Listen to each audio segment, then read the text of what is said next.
Hey everybody, welcome to the Man of Leek. I'm John as always, and today we're gonna brew. So we're gonna take these cards and we're gonna put them in the deck box because we're not brewing magic cards, we're not brewing decks, we're brewing beer today. And yes, this beer says pork on it. Yes, it involved a pork chop. It's not what we're talking about today. We're gonna brew something else. Now I know a lot of people are very all magic all the time, nothing else, so you may just want to skip this one if you're not at all interested in this. And don't worry, this is not going to be very common. Maybe once or twice a year I'll do a vlog that's just me sharing something I really enjoy. But I really enjoy home brewing. I thought maybe I'd show you guys what it looks like, what's involved. There's been some requests for this actually, so for those who do enjoy it, let's go brew some beer. So the first thing is we're going to be brewing a very different beer if you're not into the craft beer scene. We're gonna be brewing a raspberry milkshake IPA. Probably sounds a little bit weird. Don't worry, there's no milk in it. The milkshake comes from the 1 pound of lactose that we're gonna put into it. This does not make it milky. It adds a little bit of body to it and some sweetness because the yeast that we're gonna put in can't eat this sugar. Neither can I, I'm lactose intolerant. So it's kind of like I'm holding poison. But I'm not that lactose intolerant. I can have like one of these beers and be fine. But no more than that. In addition to that, we need to have some grains in our beer. So we're gonna be using 10 pounds of Maris Otter. This is our base malt. A base malt is a super simple malt. Doesn't have that much flavor. Maris Otter is a little bit towards the bready side of malts, but if you just make a pure base malt beer, it's gonna be very simple. We're gonna have some flaked oats, 1 pound of it. This is what you would buy off the shelf at the grocery store from Quaker Oats or whatever, it's just rolled oats. That's gonna add some body to it. So if you think of like a Bud, like a Budweiser, you've got a very watery beer. You know, it just feels like water. You think of something like a Guinness or a very thick stout, you could almost chew that beer. In fact, oatmeal stouts have rolled oats in them, and that's where you get that kind of mouthfeel from. And that's what we want for this beer. We want it to have a little bit of body to it. Now, I don't have them with me here at the table, but we're also gonna be putting in some Carapils, which is a relatively flavorless grain, but it increases the head retention. So I should get a nice head that kind of stays on the beer. You can think of some beers where the head just disappears right away, and you can think of some where it stays until the last sip. I want it to be kind of a little bit in between there. And we're also gonna put in some crystal malt. These are malts that have been, I believe, heavily roasted, so it makes the sugar become kind of caramelly. They're actually sometimes called caramel malts. We're gonna be using one that's kind of middle roast level. You can get them really roasty, super caramelly. You can get them super light. We're going right in the middle. In addition to that, we're gonna throw in some raspberries and then the hops. So let me show you the hops. So this is going to be an IPA, so we're gonna be putting some hops into it, a fair bit of hops. Every beer has hops unless it's a Gruit. We're gonna be putting in some Apollo hops, and then we're gonna be putting in some Citra hops. And as I said, it's an IPA. It's putting in a lot of hops, so be prepared for that. The other thing we're putting in our beer, other than the water, of course, and some brewing salts, which is just elements that you put in to make your water the right level of calcium or chloride or whatever, is the yeast. The part of brewing that most makes you feel like a mad scientist because you get a giant flask like this. So that is a flask of regular WLP001 yeast. It's one of the most plainest yeast you can get. It makes a very clean beer. I've had it on my stir plate reproducing for the last day, so we've got probably around 300 billion cells in there that we're gonna throw in the beer when it's time to ferment. So we're gonna go head on out to the garage. I'm gonna get everything set up, and we're gonna go through all the steps to actually make this into a beer.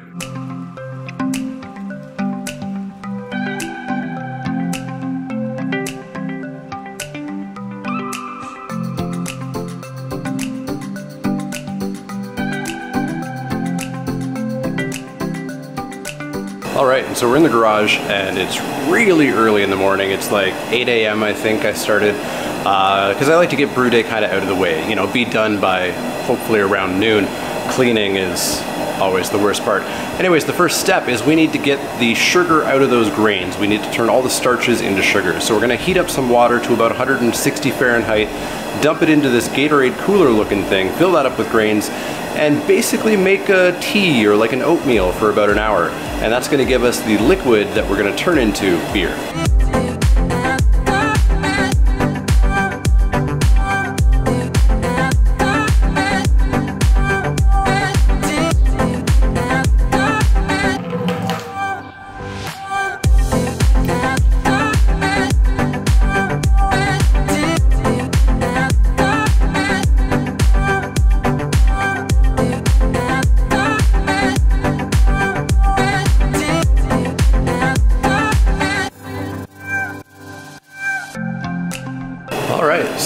the mash is complete, so we've got all the sugar out of the grains. Hopefully I hit 70% efficiency, which is about what I usually get. I'd love to get that up to like 75% efficiency, but I work with what I got. So anyways, we've got the wort, as it's called now, basically unfermented beer, boiling, and that's where we get to add all the flavors. So we're gonna add various hops at various points, we're gonna add the lactose, we're gonna add the yeast nutrients, all kinds of stuff like that, and we boil off all the bad flavors that could happen. So that's gonna be the next hour of boiling, and then we get to start the fermentation.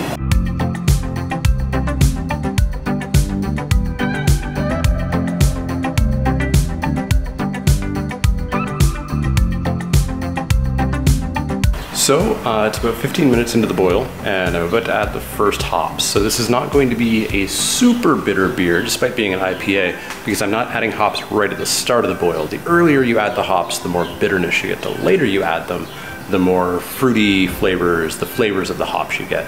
So we're actually gonna add most of our hops at the end of the boil, and actually a bunch of them, a ton of them, 3 days before we actually keg it. So we're gonna dry hop it. The first hop addition with my brew kettle is always very dangerous because it's not that big. I only have about a gallon of space. When you add the hops, you add a whole bunch of nucleation points, and I might get a boil over. So I'm gonna go add those and hopefully not burn myself.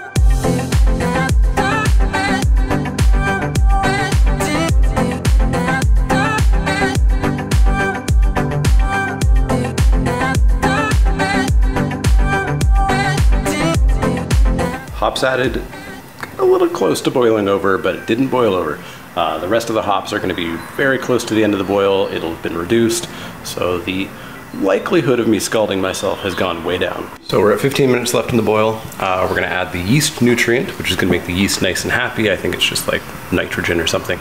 And we're going to add the second last hops that we're going to add today anyways.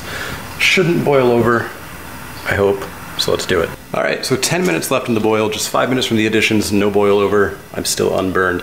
We're gonna add the entire pound of lactose, the pure poison to me, and we're also gonna put the chiller in. So the chiller is just a copper tube that you hook the garden hose up to, and it sends very cold water through it, sucks the heat out of the pot, and cools it down really fast.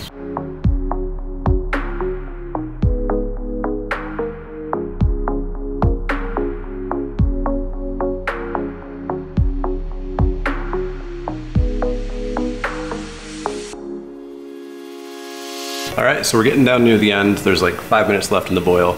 So when we hit 0, we're gonna turn off the burner, we're gonna take it off the burner, and we're gonna crank the hose to get cold water going through that copper piping.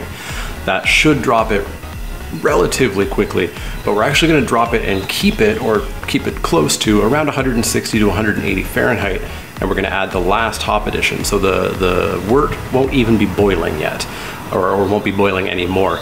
This is going to hopefully extract all the flavorful oils and none of the bitterness really. After that, we'll turn the hose back on, get it down to about room temperature, transfer it, and we'll get the yeast put in.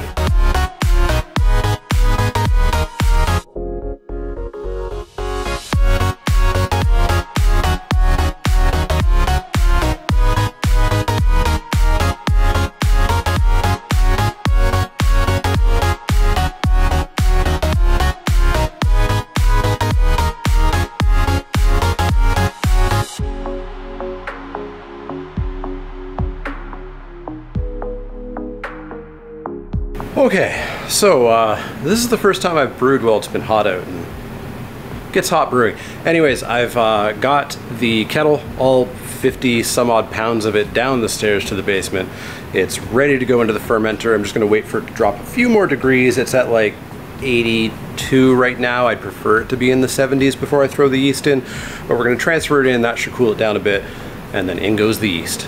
Now, one fun mistake that I've not done yet, but a lot of people do, is the yeast starter that you make has a little magnet in it that spins around and around and around, so that you mix the yeast with the dry malt extract to make sure that it produces well. If I just pour this into the wort, I'm gonna lose that stir bar for a couple of months. So we're gonna use a magnet to get that stir bar out, and I remembered it, so go me.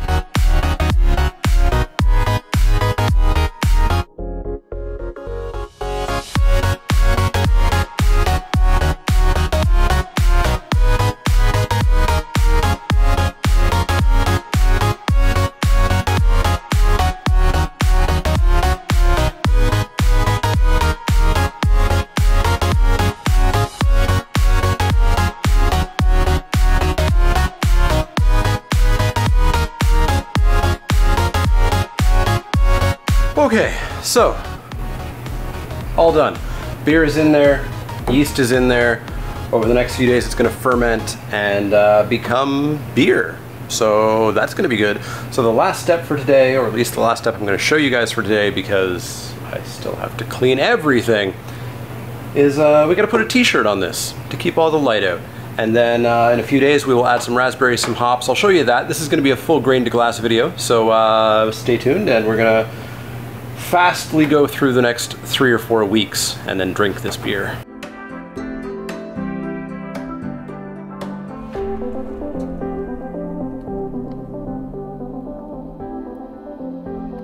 So we're 1 day into the fermentation. It's been 24 hours and there's really high krausen in our fermenter now. That's the foam that kind of appears on top when the yeast is fermenting. And hopefully it comes out in camera. You can actually see how turbulent it is inside of there. The CO2 is just rising like crazy. It looks like a storm with all the particles and stuff floating around. So that's gonna happen for a few more days, and then at day 4 we're gonna throw in the raspberries. So it's 4 days in. The beer has kind of stopped fermenting, so now basically the yeast is cleaning up after itself. So that high level of foam, krausen, has gone way, way down.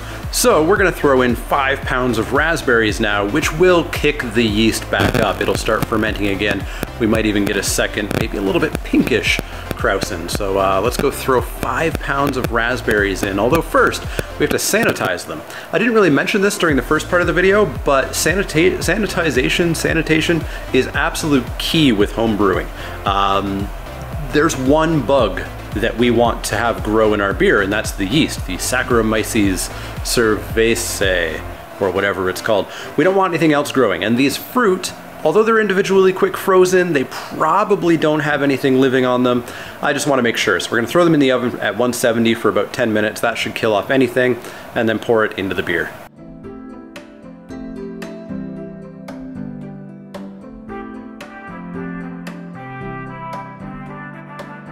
All right, so it's 3 days before we're going to keg the beer, so we're almost to the end.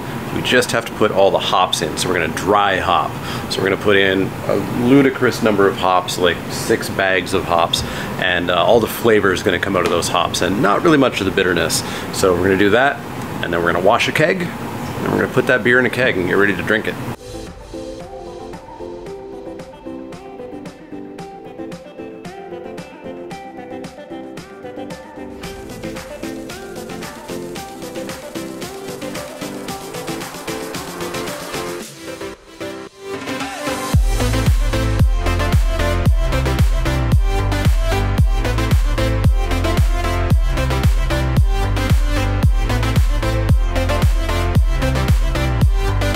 All right, so it's been 3 days since we've done the dry hop. It's time to finally keg this beer. So I've got myself a cleaned and sanitized and purged with carbon dioxide keg, because you don't want oxygen hitting your beer. It'll taste like cardboard, especially the more hops you have in it. And boy, do we have hops in that keg, and it looks really gross. It's possibly the grossest looking beer I've ever made. And so, rather than just shove in the siphon and siphon it out, I'm gonna put a cloth bag, a mesh bag around the siphon, because I don't want the seeds and the gunk and the etc. making it into the keg, otherwise it might get plugged up, and nobody wants that. But let's transfer that down into the keg.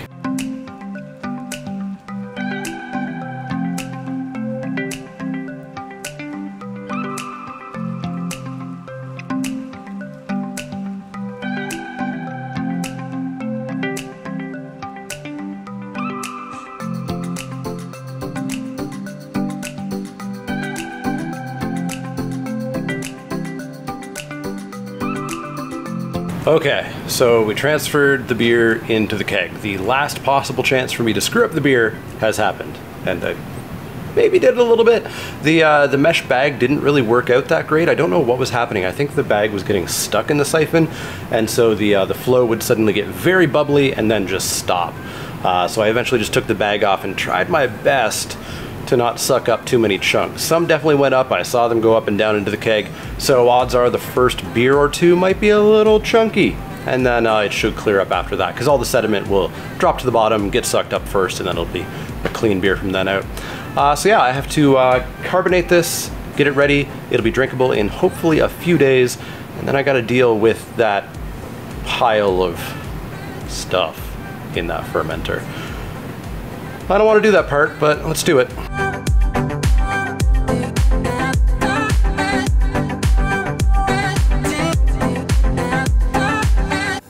All right, so second last step, we got the keg upstairs. We're at the kegerator. We're gonna hook it up. We're gonna put some carbon dioxide into it, and in hopefully 2 or 3 days, we'll have beer to drink. So let's see if it works out. I hope it does.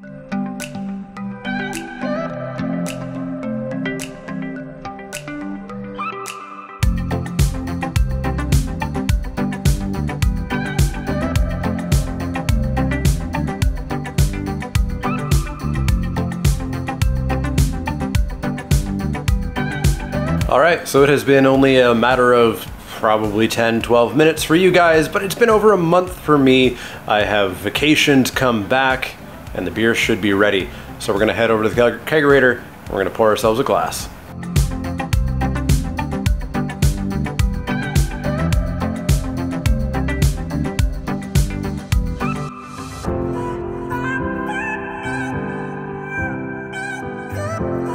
All right, so here we go. Got a nice glass, nice red, obviously cloudy because of all the hops and the raspberry particulate and etc. But a bit of a good head on it. Smells like raspberries, so that's a success. Also smells like the hops, smells like citra, like every citrus fruit at once, I would say. Tastes good, tastes like raspberries. Bitter, very bitter. It's definitely an IPA, but yeah, that is a beer. That is everything to do from grain to glass. That's how you make a beer. I had a lot of fun filming this. As I said, it took over a month to get all this put together. I hope you guys enjoyed watching it. As I said, it's not gonna be something that happens very often. I probably won't ever do a beer one again. You guys saw the vast majority of what goes into a beer. Any other videos wouldn't really be anything different other than the grains or the hops or whatever. But yeah, I might do vlogs when I go on a vacation or a road trip or to show you some other hobby or things like that. But if you enjoyed this, let me know. If you enjoyed the idea of the vlog, let me know. If you specifically enjoyed the home brewing, let me know. If you homebrew yourself or if you're gonna get into it, let me know. Let me know whatever you want to let me know in the comments down below. Otherwise, see y'all next time.